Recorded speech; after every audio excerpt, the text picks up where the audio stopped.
వైఎస్ఆర్ కుటుంబానికి కంచుకోట 4 దశాబ్దాల పాటు రాజకీయ ఆధిపత్యం కొనసాగిన గడ్డ. కానీ గత ఎన్నికల్లో ఊహించని షాక్ తగిలింది. అసలే పార్టీ అభ్యర్థి ఓడిపోయి నిరాశలో ఉన్న కేడర్కు ఇప్పుడు మరింత కష్టం వచ్చి పడింది. వైసీపీ కంచుకోటలో పార్టీని నడిపించే నాయకుడే దిక్కులేడు. ఆ నియోజకవర్గంలో పూర్తిస్థాయి పార్టీ ఇన్ఛార్జ్ లేక ఫ్యాన్ కేడర్ అయోమయంలో పడిపోయింది.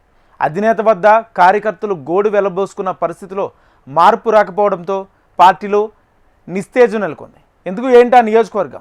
వైఎస్ కుటుంబానికి పులివెందుల తర్వాత అత్యంత పట్టున్న నియోజకవర్గం జమ్మలమడుగు. దివంగత ముఖ్యమంత్రి రాజశేఖర్ రెడ్డి పుట్టిన ఊరది. ఇక్కడ వైఎస్ కుటుంబం 40 ఏళ్లుగా తన రాజకీయ ఆధిపత్యాన్ని కొనసాగిస్తూ వస్తోంది.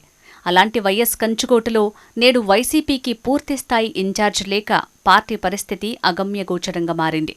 మాజీ ఎమ్మెల్యే సుధీర్ రెడ్డి ప్రస్తుతం స్తబ్దుగా ఉన్నారు. ఎమ్మెల్సీ రామసుబ్బారెడ్డి మాత్రం తనకు కేటాయించిన మండలాలకు మాత్రమే పార్టీ బాధ్యుడిగా ఉన్నారు. దీంతో మిగిలిన 3 మండలాల్లో కార్యకర్తల పరిస్థితి గందరగోళంగా ఉంది. ఇక్కడ నియోజకవర్గానికి పూర్తిస్థాయి నాయకత్వం లేకపోవడంతో పార్టీకి కార్యకర్తలకు పెద్ద దిక్కు లేకుండా పోయిందట. అధినేత జగన్మోహన్ రెడ్డి వద్ద నియోజకవర్గ కార్యకర్తలు తమ గోడు వెళ్లబోసుకున్న పరిస్థితిలో మార్పు రాకపోవడంతో పార్టీలో నిస్తేనిహిత సంబంధాలు ఉన్న దేవగుడి కుటుంబం ఆయన మరణానంతరం కొంతకాలం జగన్మోహన్ రెడ్డితో నడిచింది. వైసీపీ తరపున దేవగుడి ఆదినారాయణ రెడ్డి ఎమ్మెల్యేగా 2 సార్లు గెలిచారు. తర్వాత జగన్మోహన్ రెడ్డితో విభేదించి టీడీపీలో చేరారు. 2 దశాబ్దాల ఫ్యాక్షన్ వైరాన్ని మరిచి అప్పట్లో ఆదినారాయణ రెడ్డి, రామసుబ్బారెడ్డిలు కలిసి టీడీపీలో కొనసాగారు. వైసీపీ అధికారంలోకి వచ్చిన తర్వాత కేంద్రంలో అధికారంలో ఉన్న బీజేపీలో చేరి సేఫ్ జోన్లోకి వెళ్లిపోయారు ఆదినారాయణ రెడ్డి. ఆ సమయంలో వైసీపీలో ఉన్న సుధీర్ రెడ్డి 2019 ఎన్నికల్లో భారీ మెజారిటీతో జమ్మలమడుగు ఎమ్మెల్యేగా గెలిచారు. ఆదినారాయణ రెడ్డి బీజేపీలోకి వెళ్లిపోవడంతో మాజీ మంత్రి రామసుబ్బారెడ్డి వైసీపీ గూటికి చేరుకున్నారు. అంతా బాగానే ఉంది.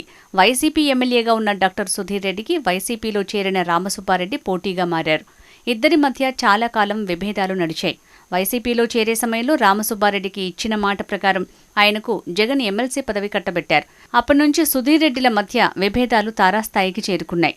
2024 ఎన్నికల సమయంలో వైసీపీ ఎమ్మెల్యే అభ్యర్థి సుధీర్ రెడ్డికి, బీజేపీ అభ్యర్థి ఆదినారాయణ రెడ్డికి మధ్య జరిగిన పోటీలో ఆదినారాయణ రెడ్డి విజయం సాధించారు. తెలుగుదేశం, బీజేపీ, జనసేన కూటమి ప్రభుత్వం ఏర్పడింది. దీంతో జమ్మలమడుగులోని వైసీపీ శ్రేణులు దాదాపుగా సైలెంట్ అయిపోయారు. అప్పటి వరకు దూకుడుగా ఉన్న ఎమ్మెల్యే సుధీర్ రెడ్డి కూడా స్పీడ్ తగ్గించారు.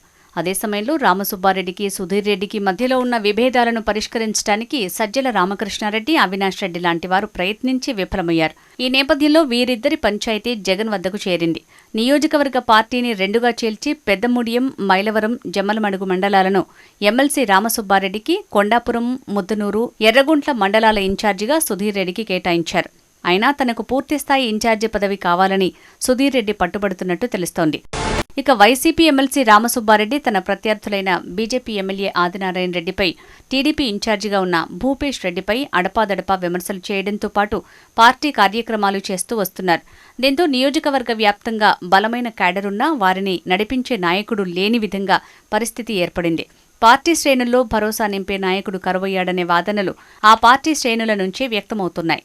అధికారంలో ఉండి నియోజకవర్గంలో దూకుడుగా వెళ్తున్న బీజేపీ, తెలుగుదేశం శ్రేణులకు అడ్డుకట్ట వేసేవారే లేకపోయారని ఫ్యాన్ క్యాడర్ అభిప్రాయపడుతోంది. కాంట్రాక్టు పనుల్లో ఎక్కువ శాతం బీజేపీ, తెలుగుదేశంకు సంబంధించిన వారే దక్కించుకుంటున్నారు. దీంతో వైసీపీ వారికి చేసుకునేందుకు పనులు లేక, ఆదాయ మార్గం లేకపోవడంతో పాటు పొలిటికల్ పరంగా ఏదైనా సమస్య ఎదురైతే పరిష్కరించే నాయకుడు లేక సతమతమవుతున్నారు.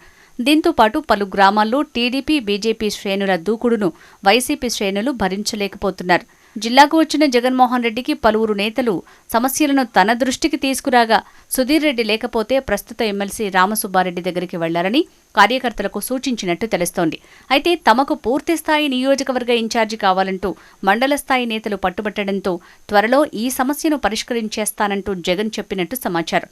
ఎంపీ అవినాష్ రెడ్డి కూడా అందుబాటులో ఉంటాడు అని చెప్పడంతో కార్యకర్తలు, నాయకులు మాట్లాడలేక వెళ్లిపోయినట్లు తెలుస్తోంది.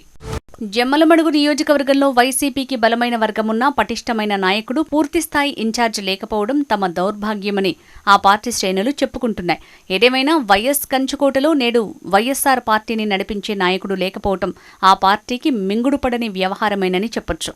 భవిష్యత్తులోనైనా ఈ సమస్యను అధిగమించి వైసీపీ ఇన్ఛార్జిగా ధీటైన నేతను నియమించి జగన్మోహన్ రెడ్డి తన వర్గాన్ని, పార్టీని కాపాడుకుంటారో లేదో వేచి చూడాలి.